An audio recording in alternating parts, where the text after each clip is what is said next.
What's going on, everyone? Chris here with Clutter Reduction Junk Removal in Southeast Florida. We are pulling up to a job very shortly here for a professional organizer that we've done quite a bit of work for in the past. We are picking up 3 couches from this first house. I believe 2 of them are 3-seater recliners, and love seat, I don't know if it's a sleeper sofa or not, but it's all first floor, so as you know, our methods will be popping the backs off if they come off, and either using a dolly or a hand truck depending on the front door situation, whatever is easier and fastest. And then the second house, still for the organizer, is a disassembled bunk bed, a desk, and I think a cabinet or something. But it's already outside, like by the driveway, so overall everything should be pretty straightforward. It's just gonna come down to time purposes. I looked up this house on Google Maps and it has a really long fucking driveway. So I don't know if it like loops around like a really big U, or if I'm gonna have to weave in around some cars here, because I know the organizer's already there and she probably has her help with her too.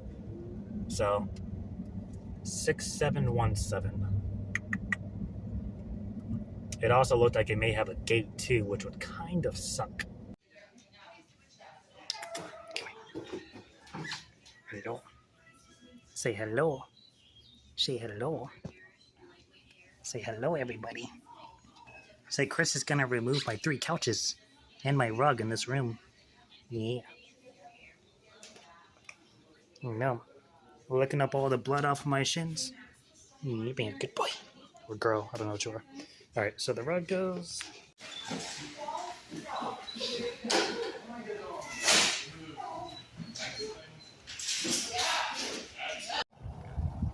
Alright, so this little pile here goes along with the rug that I'm currently holding.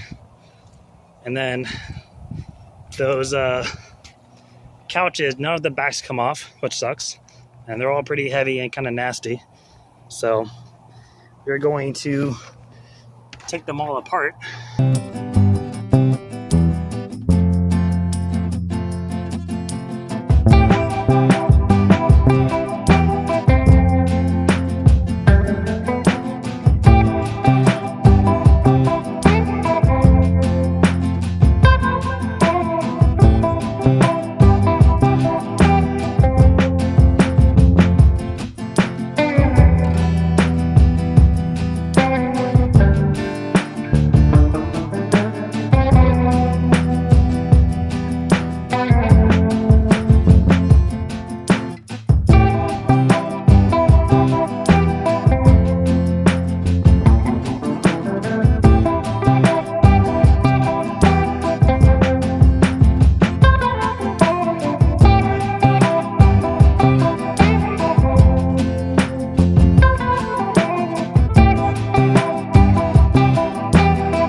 Tanya.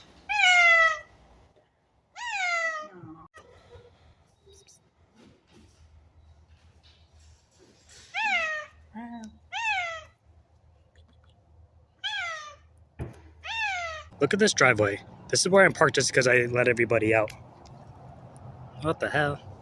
So the way that was set up was, I guess either the mom or the realtor, I'm actually honestly not sure who she was parked like right here. And then the cleaner was parked over on the side here, and the pile was by the bike.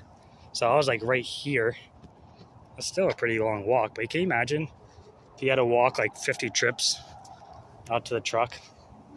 That's why we use Speed Paks. Saves so much time, because this long ass walk would be killing me. But I think it's just the sun and the organizer now, so should be a lot less people inside. So gonna grab this mental piece and then head off to the next house.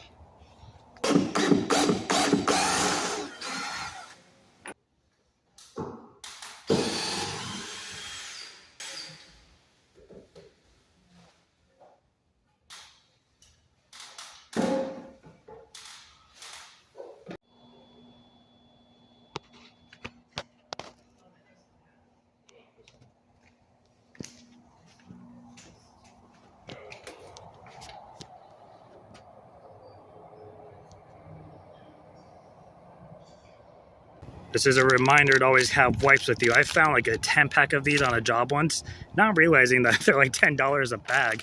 I was blowing through these in the beginning until I learned how much they were. But I always keep these in my truck.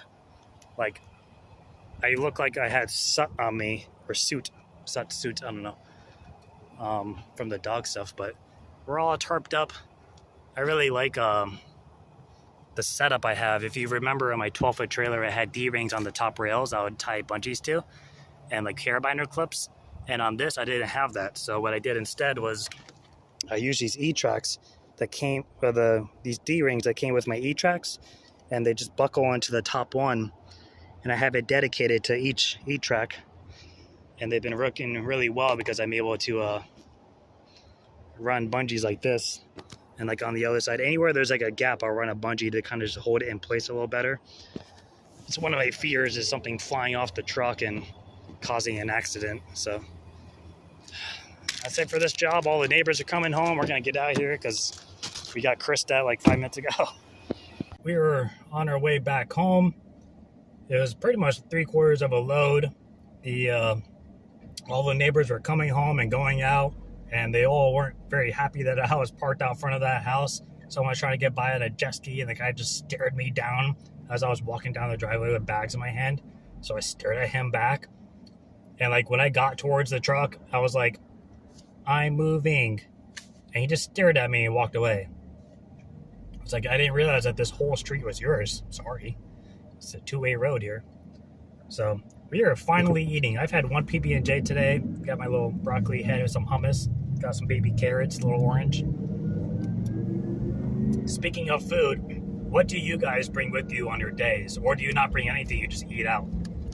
I found out from moving that like not packing your lunch and just eating out all the time, you blow through money like no tomorrow. Buying like 2 energy drinks, buying water, buying soda, or whatever you get, buying like little snacks and gas station food. Spend so much money. So I always have 2 PB&Js regardless of what kind of lunch I bring with me. I think PB&Js are the king of like lunches and snack food. Like if you're on the go, they're cheap to make, they're convenient, they don't need to be kept hot or cold, they're delicious, and they're easy to eat. Like it's a high calorie food that's well proportioned, fat, carb, and protein wise. Like it's a great snack to have. So I usually always have 2 of them with me. I'll bring a protein bar. And then I used to eat these at home all the time. I've been bringing them with me on my lunches like the last month. But it's this like little bento box of baby carrots. I'll either do broccoli heads or celery. I'll throw in a little glob of hummus. And then I usually have a fruit with me, whether it's like a kiwi or an apple slices or an orange or something. Just to not feel like a slob all day. So curious what you guys like to do. Do you pack your own lunch? Do you bring like a hot food and like wrap it up or something? Or do you eat out? Because you can definitely save a ton of money by doing this. Like making your own coffee in the morning and bring it with you. I always do like I drink my coffee black, but I always make it iced because it lasts longer and it's like refreshing to drink. But like you can do tea in the morning and then bring your coffee with you for like later on. You can buy your own energy drinks from like bulk and then bring like 1 a day, and if you feel sluggish, drink it. If not, save it for the next day. That's something else I was doing for a while, but don't know, I'm starving. I gotta go home and do my workout and run. I've been getting back into running because I'm getting a little belly and my wedding's coming up.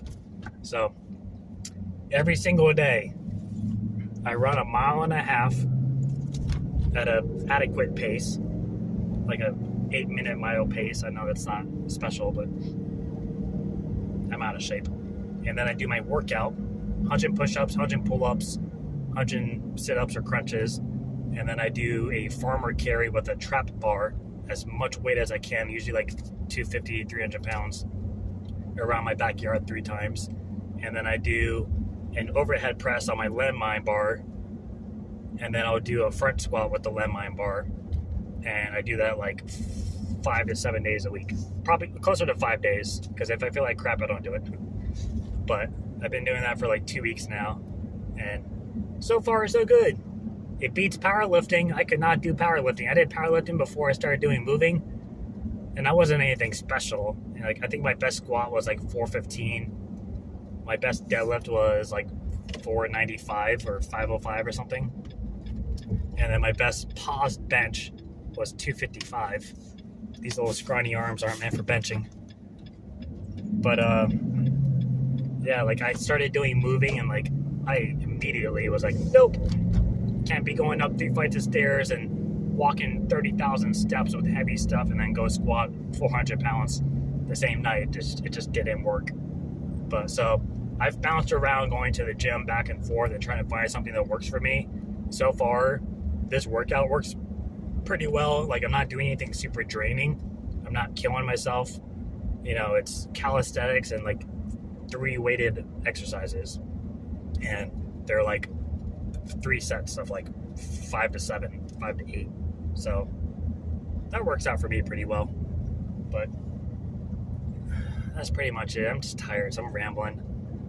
We're gonna call it a day, drop off the trailer, go eat some real food, and we may be doing the organizer, the second house tomorrow morning, because somebody may be coming to pick up the bunk bed.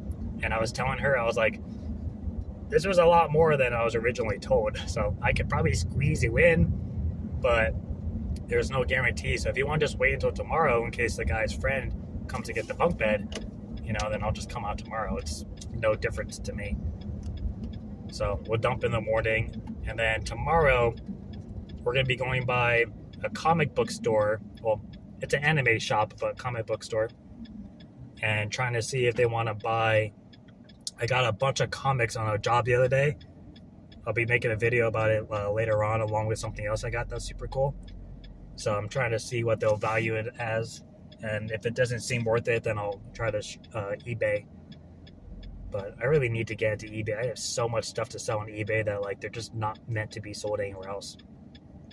I've been holding this broccoli head the whole time.